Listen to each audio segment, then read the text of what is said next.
Robbie, good pre-season. Added a few new additions to the squad. What's your thought process on adding them? Well, myself and Jimmy identified what we believe we needed for the Premier Division.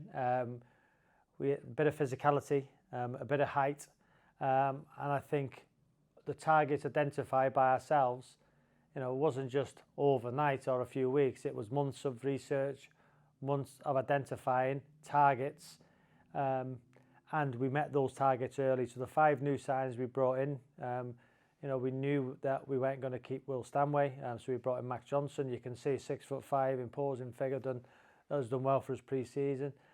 Sam Heathcote, again, 6'5", commanding in the air, a real leader. To add to the quality, we already had Fensham, Thorpe and Mendy.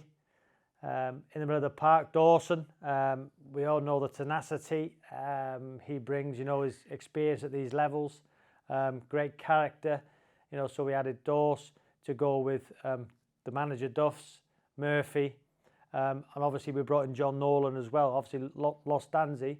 So we've got 2 types of 6s. We've got Dawes who can join in with the attacks, but we also brought in John Nolan. That was one which we really couldn't believe we got. Nolo, was without a club, but come training, loved it, embraced it. So we got Nolan in as well, who is more of a 6 to go alongside Murphy. And then we got 2 outstanding players from Curzon Ashton and Hayden Campbell, who can play in a number of positions of the front 4, and Tom Pears. Those 2, I think it was 50 goal involvements last season for Curzon Ashton in the league above. So again, delighted with the acquisitions. That built into pre-season where the manager was managing minutes. We had some tough tests, higher opposition. We accounted really, really well against those teams. Disappointed that we didn't keep a clean sheet for 6 games, but the last 2 away at Buxton, which was a terrific performance, and at home to Norwich, 2 clean sheets, which led us up nicely into the start of the season. That was 5 acquisitions. Then obviously on the 2 days before the start of the season, we brought in Luke Duffy, because obviously we lost James Berry. So 6 acquisitions who I believe have made a smaller squad a lot stronger. Obviously, you've just mentioned there bringing in Luke Duffy, the loss of James. What's the thought process on that? Well, James Berry was terrific for this football club over the 2 years. I remember the first 7 games, he couldn't get in the side. I remember Wythenshawe Town away when he was on the bench. But the goals he scored, the assists, the creativity, watching him on a weekly basis, outstanding performer for us, will go down as, for me, one of the club's best talents, no doubt about that, and his numbers helped us achieve a club record fee. But as soon as a player comes to you and says, listen, he's open to the idea of leaving the football club, I think we have to take it seriously and look at it. He's had opportunities in the past where instantly he's turned them down, but on this occasion, Chesterfield, who inquired the morning of the Buxton game with a derisory offer, I put that to James, and there was not a no, so it was a based, okay, if there's any interest, he wants to explore that. So on that basis, my mind was made up that we'd probably lose James because of the willingness to go and speak to Chesterfield and play higher. But our recruitment process with Jimmy Holmes, and at these levels, to have a head of recruitment, it just goes to show that we do things right, we do things proper, we want to be a league club. We've identified Luke Duffy for a number of seasons, but there was no point going for Luke Duffy while we still had James Berry. We always knew that if James Berry was to leave, Luke Duffy would be our only target in that position. Similar characteristics, goes past players, scores goals, assists, entertaining.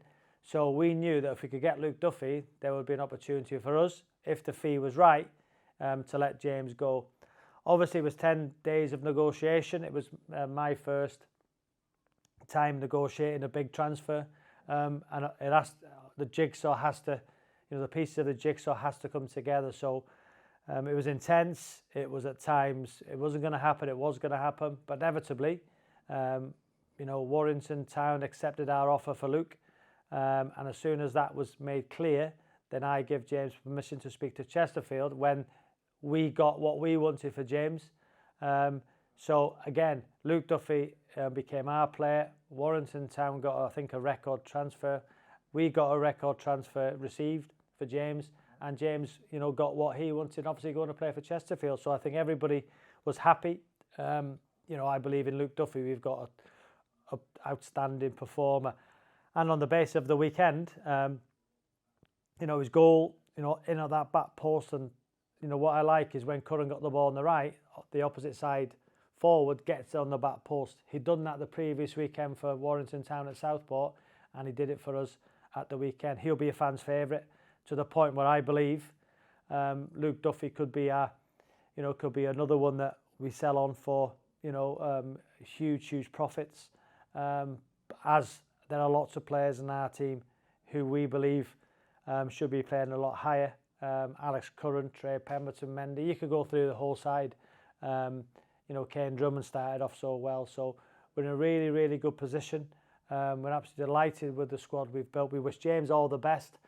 But inevitably, Danny, I've been there as a player. And I think when your mind's made up as a player, you know, from my own personal experiences, but when you want to leave a football club, I'm not sure there's much, you know, a football club can do if that's the decision you've made. So again, we're happy. We wish James all the success in the world. A fantastic player for this football club. But in Luke Duffy, we've got the ideal replacement. And I think Luke Duffy, if he continues his progress here, and we've proved it. Look at Callum West, young Callum West going to Burnley. Look at James Berry going for a club record fee received. It's not that we're becoming a place where we're a selling club. What we are is a football club with a model, with young players. They know they can come, they can get looked after, they can get their love back for football, and if the opportunity arises, can go to bigger and better things. Listen, we want to get to the league as quickly as we can, but if we don't, the opportunity for youngsters to go higher is there for all to see now. So we're the proof's in the pudding. We've done that with two young players now in Callum West and James Berry, and you know, there's a lot of players in our team who can follow that pathway. So Robbie, obviously looking back at Saturday, what do you think of the game after watching back over it? Yeah, well, we've analysed the game. I thought we didn't play as well as we've played in games like at Buxton, like at Curzon and Ashton, where I believe they were two of the best performances since, you know, we became Macclesfield FC. The patterns were good at times. I thought on occasions, you know, we played a little bit too long. But as Duffs has said in his video, you know, we had a good conversation, myself and Duffs and the whole management team at the weekend. I was delighted, absolutely delighted with 3 points on the road, a clean sheet, 3 clean sheets in a row now, 2 in the last 2 friendlies and Saturday. I was delighted, and I said to Duffs, you know, he was a little bit down because he said, you know, we didn't really hit the heights, but I said, Duffs, you know, it's 3 points. And the first goal, 31 passes, every player in the team touched the ball. It was patient, it was side to side, it was back, it was forward, it was across, and the best thing was that the ball from Mendy to Curran. And for anybody watching that goal, the pass from Mendy, so we've been patient in the build-up, we've dragged them from side to side, we're moving them out of positions, but when the ball goes to Mendy and Mendy steps in, Murph gets across, the weight of the pass from Mendy onto the right side of Curran, who then lets it run across his body, opens up, and then the disguise finish. That goal there, if it was on Match of the Day, would be contender for goal of the season. Beautiful goal. And then the second, Curran, you know, who was outstanding, by the way, you know, over to Luke Duffy on the back post, a debut goal. So I was absolutely delighted. We had to withstand a little bit of pressure. You know, they hit the post. I think they should have scored. I thought their manager was class in his thoughts after the game, and I believe all the fans had a great welcome there. So we'd like to thank Bradford Park Avenue for, you know, the hospitality and their great welcome. And I thought the manager was, you know, showed a bit of class at the end there, saying that, you know, how good we were. But again, they could have nicked it, no doubt about that. Just remember, there was 2 leagues between us last season. You know, we got promoted, they got relegated, so it's a good start. Delighted with a clean sheet, but delighted with, you know, the performance. But again, Duff's a perfectionist. You know, he wants to, you know, play beautiful football all the time, and I understand it. And the first goal was a credit to Duff's and his coaching staff, the hard work in pre-season, his patterns. So it was a brilliant start. I suppose then we look ahead to Tuesday night, not long between the Saturday and the Tuesday. This squad's going to win the league, Danny. I've said it all along. You know, you can see on the board behind me, there's, you know, 21 names. Some players didn't make the 16 at the weekend. I think what the manager will do, and, you know, in conversation with him, because of the size of the squad and the quality of the squad, even if the team win, he'll look at the opposition. We've got, you know, a new analytics team in to digest, to look at the opposition. We have 45 pages on opposition. Duff's has been through that. So again, you know, Duff's has said that he's going to utilise his squad to the best capability. And I think the hardest thing that the manager's got to do this season, Danny, is keep everybody happy. That's going to be a difficult thing to do, but he's made it quite clear to everybody, we're all together. We're all, you know, we all win, lose, draw together. Everybody's going to be at every game because, again, even if we win, you know, the manager might make a few changes. And, you know, he's not discussed with me what the team he's playing with tomorrow, and nor does he have to. But, you know, he likes to, you know, ask people, you know, thoughts on, you know, the medical staff. There's a little doubt over Trey, you know, head of recruitment, all his coaching staff, Sammy, who's doing brilliant, Paddy Bandy, sports science. So again, we'll have to wait and see what the lineup is tomorrow, but we know it's going to be a tough test.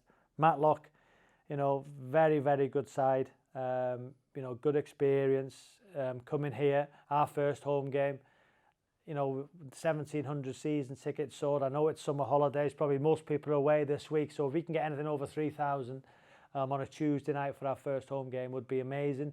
So we know it's going to be tough. We know, you know, they're going to come with a game plan, but again, the narrative behind us, you know, at times, you know, listening to people saying that Luke Duffy cost £80,000 with full time, you know, that narrative is easy for opposition, the opposition who come here, because then, you know, if they do get beat, it's an easy thing to say, well, look at the budget, look at how much they're paying for players, and look, and they're full time. Well, and as long as we know internally what we have to do, you know, we're fine with that. Let that narrative continue. We know it's going to be tough against Matlock. You know, fan zone's open. Woodfire Smoker here doing all the pizzas and all the food in the fan zone. Bar 27 open from 4 with Suburban Green. So again, get here early, enjoy the amazing facility. We know it's going to be a tough game against Matlock, and then obviously a Saturday against Gainsborough. So 2 very difficult games. We've had a good start. Now we need to, you know, put that performance from Saturday into tomorrow night's performance against Matlock. But listen, we can't wait for it to start. It's so exciting. It's a tough league, some big results at the weekend. But listen, we're here, and we're going to, you know, give everything we can for our fans, and see you all tomorrow.